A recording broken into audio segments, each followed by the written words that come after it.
First of all, I would like to thank all the organizers for giving me this opportunity to present my work. And I would also like to take this opportunity to thank all my seniors, teachers, colleagues, friends who have made this possible. So without spending any more delay, I'll just come to this topic. So the topic for today is this transpharyngeal echocardiography in circulatory arrest. So there are devices available which can help transpharyngeal imaging apart from the TE probe. But what I'm going to talk is an extended use of unaided TE probe, transesophageal echocardiogram probe, to interrogate the cervical and upper mediastinal structures. So what do? The TE probe is normally used to interrogate the heart. You pull it out at a depth of beyond the upper esophageal views, at a depth of 8 to 10 centimeters, to check the cervical and upper mediastinal structures. You can see the vertebral arteries, carotids, etc. So if you rotate it anti-clockwise, you can see the structures on the left. Like on the left top, this is the carotid. There's a carotid in a short axis view, and the carotid and IJV in the long axis view. The carotids will be seen here. This is short axis in the near field. IJV will be seen in the far field. And you can differentiate the two by IJV is compressible, as you all know, and both the sides, the left-sided as well as the right-sided structures, the image will be the same. You will have the carotid and IJV both sides, on the left as well as right. So how do you identify whether it's left or right-sided structures? So one of the easy ways, when your probe is anti-clockwise and rotated to the left, it will be left-sided structures. And if you rotate it to the right, you will get a right carotid and IJV. You may have to rotate at 90 to 100 degrees. Now, another way of confirming is you can just compress on the unilateral, ipsilateral IJV and then identify which side are you looking at. On the right side, you will see the flows in the carotid, which are as you all know, the low resistance vessels biphasic flow. And you can see the IJV flows on the slide at the right bottom. So this is the picture. You can see as much as the bifurcation of the common carotid artery here into here, and there's the IJV here. The internal and external carotid artery flows are also shown here, which can be seen.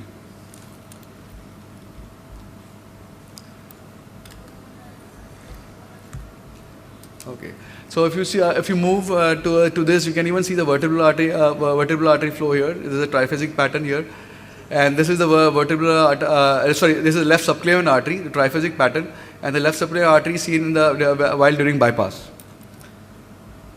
If you see, historically, this view has been demonstrated by Nanda and all in 1999 and 2000. Nanda, Miller and all have shown this, that transesophageal echocardiogram probe, when pulled in the oropharynx, you can see the cervical structures.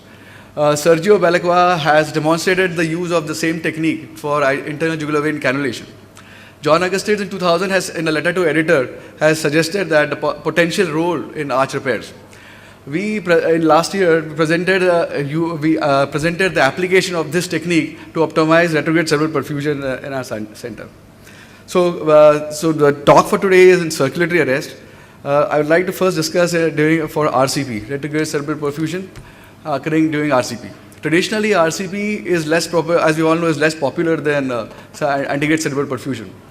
But though it has the advantages of washing out emboli, it can still have the potential disadvantage of lack of substrate delivery and the risk of cerebral edema.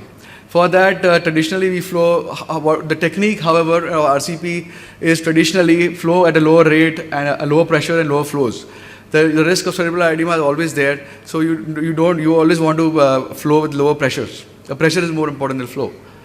So, but there's no standard technique across all institutions. Every institution would follow a little variation in technique, and some might have a flow pressure of 20, or some might have a pressure of acceptable 25.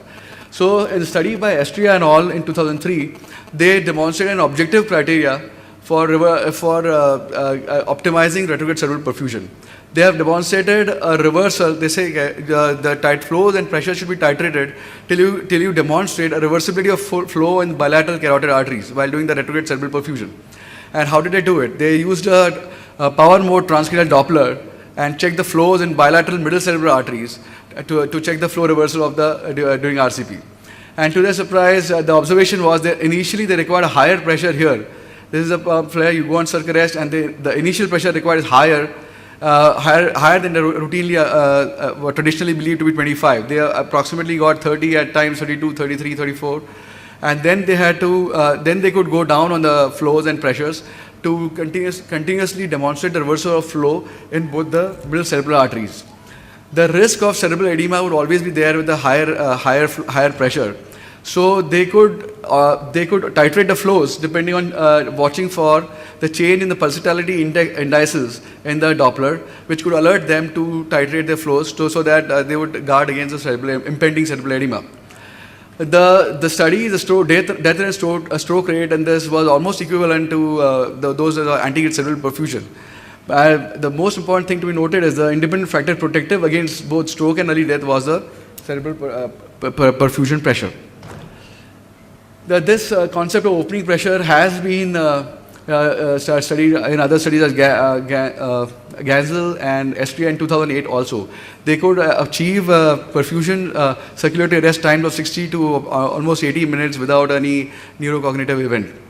Tanu and all have published a report where they got flow reversals. They traditionally flew at the pressures at 20 millimeters of mercury, but they could demonstrate a reversal of flow only 3 out of 5 patients on the transcranial Doppler. So what is the rationale? So what is the rationale for?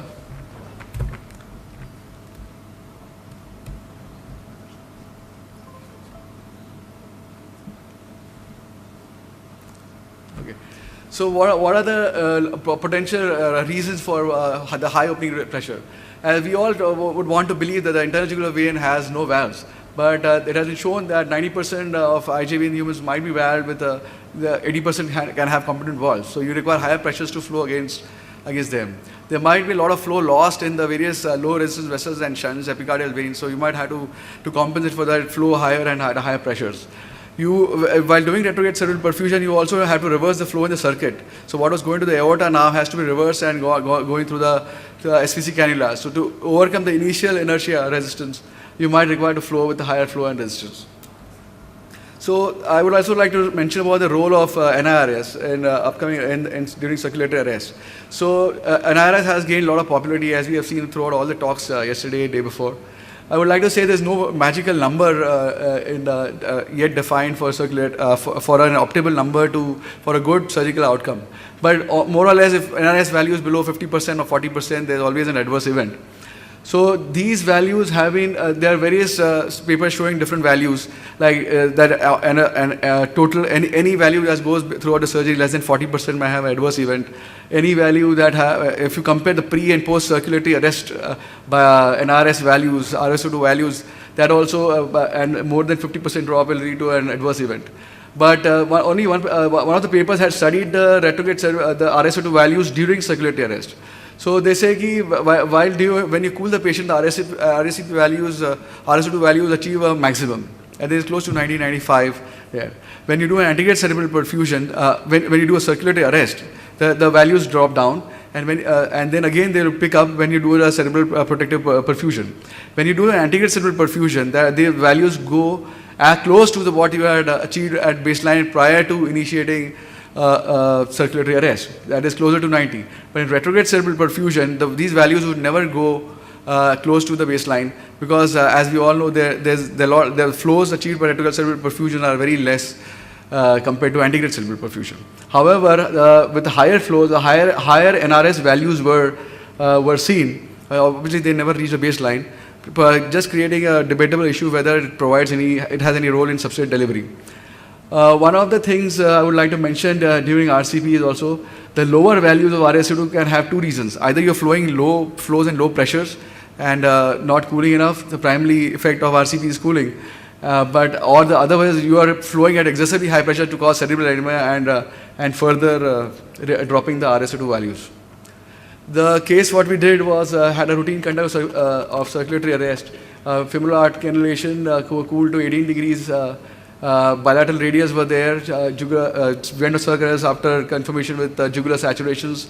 The transpharyngeal echocardiography guided was used for optimizing RCP. RCP was pressures were measured by right IJ catheter. Rewarming was done at 36. Hematocrit maintained at 24 during circulatory arrest. NRIS monitoring. The patient was extubated in 24 hours without any CNS event. Now coming to the potential role of transpharyngeal echocardiography here. In the pre-bypass period, we can check the arch. You can go check the vertebral arteries. You can check bilateral carotids, bilateral IJV. You can see the equality of flow, the VTIs on both sides. And see also in the short axis view, you can see whether there's a true lumen or false lumen, and is the flow flowing through the true lumen, is perfusing. Also, is the extension of dissection into cerebral vessels. All these things can be checked in the pre-bypass period. On bypass, you can again see the flows here. These are the carotids here. Both are IJs below. One thing I like to point out, you can see the scale is different on both sides, but the velocity is almost equal. The VTIs on both sides was equal. The values of NIRS on both the NRS RSO2 on NIRS monitor were equal. So there is a potential role here. Like we put bilateral radial arteries to see whether a dissection is progressing upwards when you are doing a femoral cannulation and when you're perfusing through a femoral cannula. So this technique can have a potential role to help there as well too, if you do it, if you continually check the bilateral carotid vessels and cervical vessels, whether the dissection is extending into that side. So after adequate cooling, we went on circulatory arrest. After adequate cooling, we went on circulatory arrest, and then we started the retrograde cerebral perfusion. Initially, what we found was that the flow only on the right IJV. This flow was reversed, but the flow was not seen in the left IJV. So this alerted us. I would like to highlight this point here, that this alerted us to this gave us a point to alert the surgeon to adjust his cannula and look for the position of cannula. The position was malpositioned, and the surgeon had to readjust the cannula. Well, we picked this up much before the fall in the RSO2 values on cerebral oximetry. Once he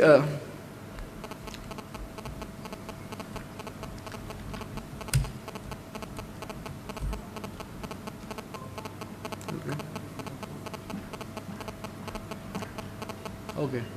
So once the cannula was adjusted, the malposition was corrected, we could see that both the IJs there was a flow reversal in both the IJs, and both the carotids also showed flow reversal. Now you might see that it's above the baseline and compared to the pre-op values, but what I would like to mention here is you have to check the position of the cursor here. At the right side is the cephalad end, and the left side of the screen is the caudal end. And the flows, if it's towards the cursor, is on above the baseline, and flow away from the cursor is below the baseline. So comparing that, you can see the flow reversal on both sides. Also, the VTIs on both the sides were equal. Cerebral oximetry values, we started with around 60, it went to 94 before starting circulatory arrest. It dipped to 79, 73, and we shifted the patient by 57 to 60. So the limitation was that the circulatory arrest time was only 48 minutes, so it was not beyond that.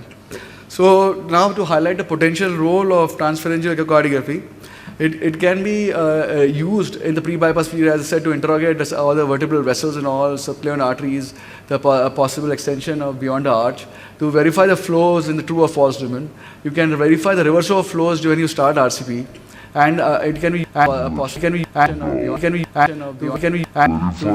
flows and can be verified can be flows can be flows can be and it can be both the possible both the flows and flows and reverse cross domain verify both the flows during recipe and it both the possible one flows and verify one verify flows during and it flows and domain and verify flows during RCP and it got flows and we got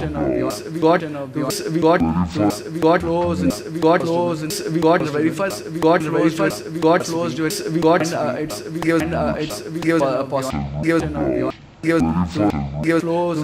flows and gives domain, gives verified, gives flows during recipe, and it flows and verified flows during and it verify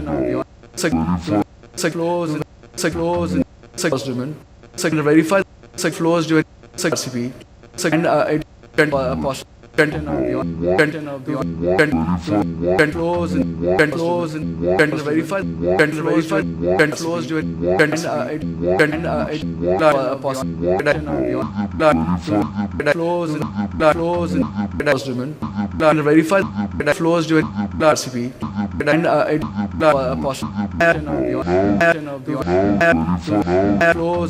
flows verify flows during verify flows during RCP and it flows verify flows during and it flows verify flows during RCP and it flows verify flows during and it verify flows during RCP and it verify flows during and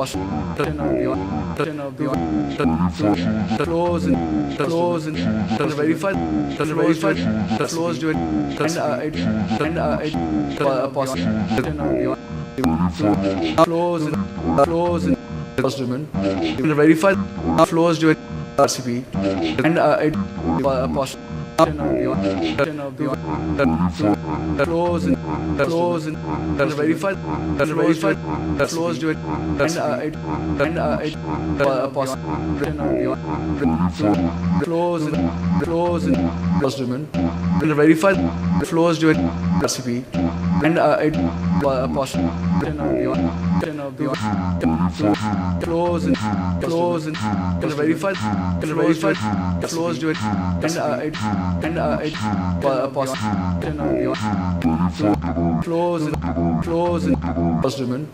it verify flows during RCP and it